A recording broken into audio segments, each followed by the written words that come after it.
समाजाच्या अस्तित्वाचा जेव्हा प्रश्न निर्माण झाला, मग त्यामध्ये भीमा कोरेगावचं आंदोलन असेल, त्याच्यामध्ये अनेक संविधान सन्मान मोर्चे असतील किंवा समाजाच्या कुठल्या प्रश्नावर अण्णा बनसोडे कधीही रस्त्यावर आलेले नाहीत, कधीही त्यांनी आपली भूमिका मांडलेली नाही। लोकसभेच्या वेळी जे पसरवलं गेलं होतं की संविधान बदलणार म्हणून, तर काही प्रमाणात त्याचा फटका महायुतीला बसलेला आहे। त्यामुळे महायुतीचे सीट पण कमी झालेले आहेत। त्यामुळे लोकांना ते कळून चुकलेलं आहे की ते काम करू शकत नाहीत, काम करण्याची धमक ही त्यांच्यामध्ये नाही। आणि आता ही खूप चांगली संधी आहे। आम्ही महायुतीमध्ये आहोत, रिपब्लिकन पक्ष, रामदास आठवले साहेब, त्यामुळे पिंपरी विधानसभा आम्हाला मिळालीच पाहिजे ही आमची मागणी आहे। माझ्यासोबत महाराष्ट्र प्रदेश RPI आठवले गट यांच्या प्रदेशाध्यक्षा, महिला प्रदेशाध्यक्षा चंद्रकांताताई सोनकांबळे माझ्यासोबत आहेत। ताई, काय सांगाल?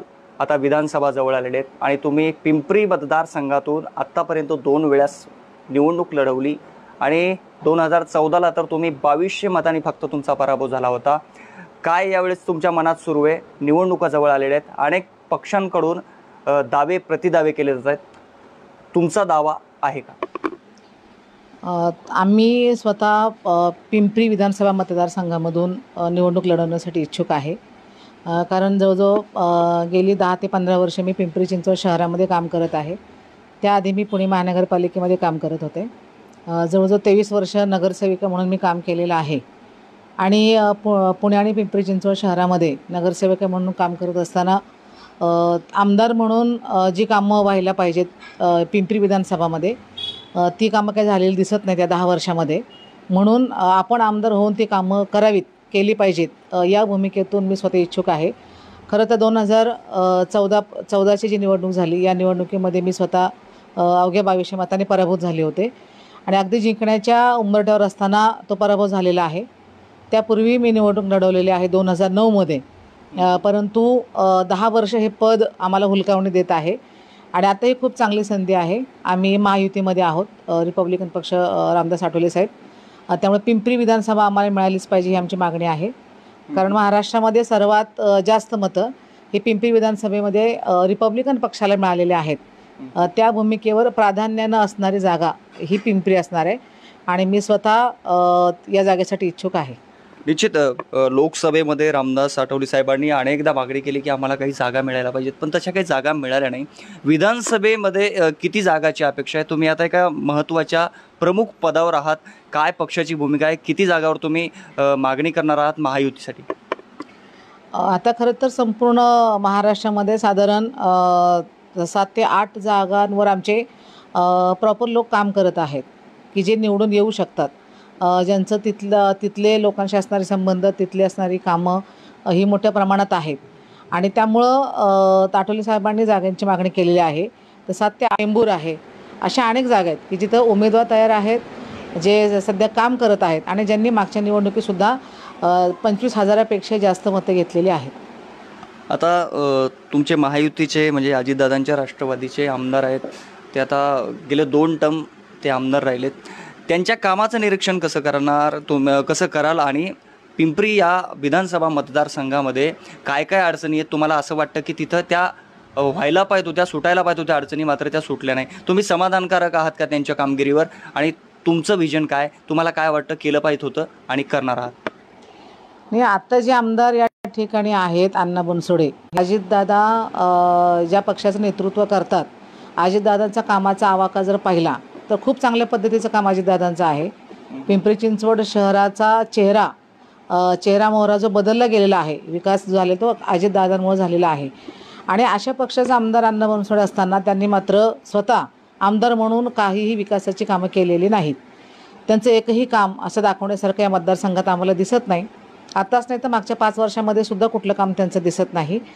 आमदार म्हणून खरं तर या मतदारसंघामध्ये जवळजवळ 35-40 झोपडपट्ट्या आहेत। या झोपडपट्ट्यांमध्ये खरं तर विद्यार्थ्यांसाठी अभ्यासिका असणं, ग्रंथालय असणं किंवा समाज मंदिर असणं किंवा एखादं हॉस्पिटल असणं, खेळाचं मैदान असणं, असं कुठलेच काम अण्णा बनसोडे यांनी केलेलं नाही। ते काय काम करतात याचीच कल्पना आम्हाला नाही, का त्यांचं काम कधी दिसत नाही। या मतदारसंघातल्या कामासाठी कधी ते भांडलेले आम्हाला दिसत नाहीत। केवळ मंडळांना वर्गणी देणे हे एकच काम त्यांचं असतं आणि त्या जोरावर मी आमदार होऊ शकतो हे चित्र त्यांनी निर्माण केलेलं आहे. त्यामुळे लोकांना ते कळून चुकलेलं आहे की ते काम करू शकत नाहीत. काम करण्याची धमक ही त्यांच्यामध्ये नाही. अजितदादांचं काम एका बाजूला आणि यांचं काम एका बाजूला आहे. त्यामुळे अजितदादांच्या पक्षाला सुद्धा हे न शोभणारं असं व्यक्तिमत्व आहे. त्यामुळे आमची विनंती आहे की ही जागा म्हणजे अण्णा बनसोडे यांना तिकीट तर देऊ नयेच, परंतु ही जागासुद्धा रिपब्लिकन पक्षाला सोडावी अशी आमची विनंती आहे. ताई, पण अण्णा बनसोडेंची ओळख अशी आहे की अजितदादा पहिल्यांदा ज्यावेळेस देवेंद्र फडणवीसांसोबत उपमुख्यमंत्री पदाची शपथ घेतली त्यावेळेस शेवटपर्यंत राहिलेला आमदार म्हणजे अण्णा बनसोडे यांचं नाव आहे. यावेळेसही ते सोबत आहेत. तुम्हाला असं वाटतं का अजितदादा त्यांच्यावर पुन्हा एकदा विश्वास टाकतील किंवा टाकावा? हाच प्रश्न, म्हणजे उत्तर तर दिलंच तुम्ही, पण जरा वेगळा प्रश्न. नाही, दादांच्या सोबत अण्णा बनसोडे होते हे वस्तुस्थिती आहे, हे बरोबर आहे. परंतु आत्ता निवडणुकीला सामोरं जायचं आहे, लोकांची मतं घ्यायची आहेत. तर लोकांची मतं घ्यायची असेल तर दादांसारखाच माणूस पाहिजे ना. तिथं अण्णा बनसोडेसारखं देऊन चालणार नाही. एक समर्थक म्हणून त्यांना दुसरं एखादं पद देणं हे ठीक आहे, परंतु निवडणुकीला जर उतरवणं असेल तर तो अण्णा बनसोडेंचा पराभव निश्चित आहे, कारण कोणीही त्यांना मतदान करणार नाही. म्हणजे त्यांना जर उमेदवारी मिळाली तर तुमच्याकडून काहीच रसद मताच्या स्वरूपात मिळणार नाही असा थेट तुम्हाला त्यांना इशारा देताय का? मी मतदान करण्यापेक्षा लोकच त्यांना मतदान करणार नाहीत. का करणार नाहीत? असं काय केलंय त्यांनी? कारण त्यांचं कामच नाहीये. म्हणजे आज पिंपरी चिंचवड शहरामध्ये एक लक्षात घ्या, हा मागासवर्गीय वॉर्ड आहे, मतदारसंघ आहे. मागासवर्गीयांचं कुठलंही कामं त्यांनी केलेली नाहीत. त्यांना बजेट कुठल्याही पद्धतीचं दिलेलं नाही. पण दुसरी बाजू आपण जर बघितली तर पिंपरी चिंचवड शहरामध्ये जी काही यापूर्वी आंदोलनं झालीत, इथे शास्तीकरणासाठी मोर्चे निघाले, इथे बेकायदा बांधकाम साठी मोर्चे निघाले, त्याच्यामध्ये अण्णा बनसोडे कुठं दिसत नाही. एवढंच काय, ते त्यांच्या पक्षाची जी आंदोलनं झाली राष्ट्रवादीची त्यामध्ये सुद्धा ते कुठं दिसत नाहीत. आणि इथं समाजाच्या अस्तित्वाचा जेव्हा प्रश्न निर्माण झाला, मग त्यामध्ये भीमा कोरेगावचं आंदोलन असेल, त्याच्यामध्ये अनेक संविधान सन्मान मोर्चे असतील किंवा समाजाच्या कुठल्या प्रश्नावर अण्णा बनसोडे कधीही रस्त्यावर आलेले नाहीत, कधीही त्यांनी आपली भूमिका मांडलेली नाही. त्यामुळं समाज म्हणून पण ते फेल गेलेले आहेत आणि कामाच्या बाबतीत, इतर प्रश्नाबाबतीत सुद्धा ते फेल गेलेले आहेत. तर त्यांना उमेदवारी देणं म्हणजे पराभव निश्चित करणं असं काम आहे. तुमचा कसा समन्वय असतो? म्हणजे आता अजितदादा हे महायुतीमध्ये आलेले, तुम्ही भारतीय जनता पार्टी महायुतीचा एक घटक पक्ष आहात, महत्त्वाचा घटक पक्ष आहात. तुमचा समन्वय कसा असतो? कार्यक्रम असतात त्यावेळेस एकत्रितरित्या तुम्हाला फोन येतो का? तुम्हाला कधी मेसेज येतो का त्यांच्या कार्यक्रमाचा? कसा असतो तुमचा समन्वय एकंदरीत? नाही, आता महायुतीचे कार्यक्रम असले की आम्हाला निरोप येतो की कार्यक्रमाला या म्हणून. आम्ही कार्यक्रमाला अनेक वेळेला जातो आणि अजितदादांबरोबर आम्ही स्वतः पिंपरी चिंचवड महानगरपालिकेत काम केलेलं आहे. दादा पालकमंत्री असताना आम्ही स्वतः 2002ला राष्ट्रवादीबरोबर आमची युती होती. तेव्हा अजितदादासोबत आम्ही जवळजवळ 7-8 वर्ष काम केलेलं आहे. त्यामुळे अजितदादांची माझी चांगली ओळख आहे आणि माझं म्हणणंही तेच आहे की अण्णा बनसोडेंना सोडून तुम्ही मला जरी तिकीट दिलं, ही जागा जर आरपीआयला सोडली, तर आम्ही अण्णा बनसोडेपेक्षाही जास्त श्रद्धा आणि प्रेम दादांवर व्यक्त करू शकतो. त्यामुळे ही जागा आम्हाला सोडावी आणि महायुती म्हणून भाजप असेल, राष्ट्रवादी काँग्रेस असेल किंवा शिवसेना असेल, शिंदेसाहेबांची शिवसेना यांचा समन्वय चांगला आहे. पण आम्ही लोकसभेमध्ये बारणे साहेबांचं काम केलेलं आहे आणि सगळ्यांनी एकत्र येऊन आम्ही काम केलेलं आहे, कुठले रुसवे फुगवे नाही. त्यामुळं महायुती म्हणून आमचं रिलेशन सगळ्यांशी अत्यंत चांगले आहे. निश्चित मी त्याच प्रश्नाकडे येणार आहे. लोकसभेला पिंपरी आणि चिंचवडने खूप चांगला लीड श्रीरंग बारणे यांना महायुतीच्या उमेदवाराला दिला आहे. काय म्हणजे भारतीय जनता पार्टीचा आणि एकंदरीत तिला बसला नॅरेटिव्हचा फटका थोड्याफार प्रमाणात बसला आहे. कारण ज्या पद्धतीने काँग्रेसनं किंवा राष्ट्रवादी काँग्रेसनं आणि उभाटा गटांचे पसरवलं होतं की संविधान बदलणार किंवा संविधान मोडीत काढणार आहेत, तेव्हा मतदान देऊ नये. लोकांमध्ये एक भीतीचं वातावरण पसरलं होतं की खरंच संविधान बदलतात की काय. आणि कसं आहे, खोटं बोलून एखादी वेळ मारून न्यायची अशा पद्धतीचं ते काम ह्या महाविकास आघाडीने केलं होतं. तर तो फटका फार प्रमाणात बसलेला आहे. परंतु तरीसुद्धा पिंपरी आणि चिंचवड मतदारसंघामध्ये बारणेंना मताधिक्य मिळालेलं आहे. त्याचं कारण असं आहे की बारणेंचे वैयक्तिक असणारे रिलेशन, बारणेंचं असणारं काम आणि महायुती म्हणून मग अजितदादांचा पक्ष असेल, रिपब्लिकन पक्ष असेल आणि शिंदेसाहेबांचं शिवसेना असेल आणि मनसेही, या सगळ्यांनी मिळून आपापल्या कार्यकर्त्यांना सोबत घेऊन मतदारांना घेऊन हे मतदान बारणेंना दिलेलं आहे. तेव्हा नेरेटिव्ह जरी पसरला गेला तर इथं सीट हे महायुतीचंच लागलेलं आहे. आंबेडकरवादी जनता असेल किंवा संविधानावर प्रेम करणारे नागरिक असतील, त्यांच्या मनात काय सध्या सुरू आहे? म्हणजे तुम्ही आता ग्राउंडवर फिरत असता, तुम्ही दिवसभर विविध कार्यक्रमाला तुम्ही भेटी देत असता, काय त्यांच्या मनात सुरू आहे सध्या? लोकसभेनंतर काही परिवर्तन झालं आहे का आणि पुढे काय होऊ शकतं? लोकसभेच्या वेळी जे पसरवलं गेलं होतं की संविधान बदलणार म्हणून, तर काही प्रमाणात त्याचा फटका माहितीला बसलेला आहे. त्यामुळे महायुतीचे सीट पण कमी झालेले आहेत आणि संविधान हे खरं तर तसं कोणीही बदलू शकणार नाही, कोणाची जरी सत्ता आली तरी. आणि हे मतं मिळू नयेत यासाठीचं पसरवलं गेलं होतं, त्याचा फटकाही बसला. परंतु आत्ता जर आपण थोडंसं पाहिलं तर लोकसभा ही संपलेली आहे. एक लोकांना अशी भीती असते की जिथं कायदे तयार केले जातात तिथं संविधानाला धक्का लागू नये यासाठी तिथं मतं लोकांनी दिली नाहीत. परंतु आता तसं होणार नाही, कारण ही विधानसभेची निवडणूक आहे. इथं महाराष्ट्राच्या विकासाचा विचार आपण केला जाणार आहे आणि संविधान बदलण्याचा विषय तसा इथं महाराष्ट्रामध्ये कुठल्या पद्धतीने येण्याचा विषयही नाही. आणि लोकांना आत्ता थोडंसं कळून चुकलेलं आहे की जे पसरवलं गेलं होतं हे चुकीचं होतं, आपल्याला जे सांगण्यात आलं तर हे चुकीचं होतं. त्यामुळे आपण ते आता गृहीत धरू नये आणि जे त्यासोबत जरांगे फॅक्टरचाही जो परिणाम झालेला आहे मतदानावर ज्या पद्धतीनं, आणि आता तसं जरांगेसुद्धा आता पवारसाहेब यांच्यासोबत नाही आहेत, म्हणजे दिसताना तरी नाही दिसत आहेत ते. तर त्यामुळं एक लक्षात येते की नाही बाबा हे आता थोडं सगळं वेगवेगळं आहे, त्यामुळे आपण यांच्यावर विश्वास ठेवू नये ही मानसिकता आता मतदारांची तयार झालेली आहे. शिवस्वराज्य यात्रा पिंपरी चिंचवड शहरामध्ये आल्यानंतर महायुतीच्या स्थानिक नेत्यावर अमोल कोल्हेंनी जोरदार हल्लाबोल केला, त्यांच्यावर विविध टीका केल्या. त्या टीकेकडे कसं पाहता? अमोल कोल्हेंना काय प्रत्युत्तर असेल तुमचं महायुतीच्या नेत्यामुळे? नाही, अमोल कोल्हेंना खरं तर त्यांच्या लोकसभेच्या निवडणुकीत ज्या नेत्यांनी त्यांच्यावर काही शब्दफेक केली तशी शब्दफेक अमोल कोल्हे त्यांच्या पद्धतीने ते करणार. खरं तर शिवस्वराज्य यात्रेच्या माध्यमातून त्यांनी त्यांच्या कामाचं एक नव्यानं काम सुरू केलेलं आहे.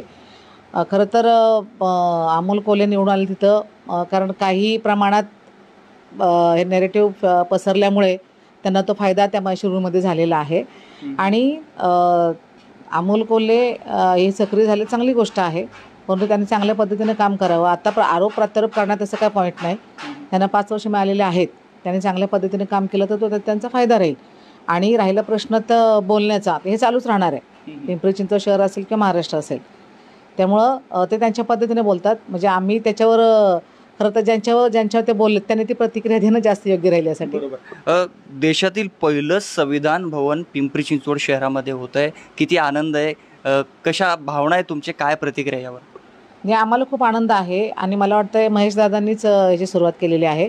आणि मला वाटतं गेल्या 2 वर्षापासूनचं त्यांचं विजन आहे की संविधान भवन झालं पाहिजे आणि ते आता प्रत्यक्षात उतरते, हे खूप चांगली गोष्ट आहे. त्या माध्यमातून खरं तर फक्त संविधान भवन बांधून फायदा नाही, ज्या पद्धतीनं सप्ताह किंवा कीर्तनाचे सप्ताह केले जातात अशा पद्धतीनं संविधानाची सुद्धा माहिती ही लोकांपर्यंत पारायण केलं जावं. संविधानाची सुद्धा माहिती, त्यांच्या कलमांची माहिती ही प्रत्येकाला वस्ती पातळीवर, घर पातळीवर पोहोचवली पाहिजे, तर ते खऱ्या अर्थानं काम होणार आहे.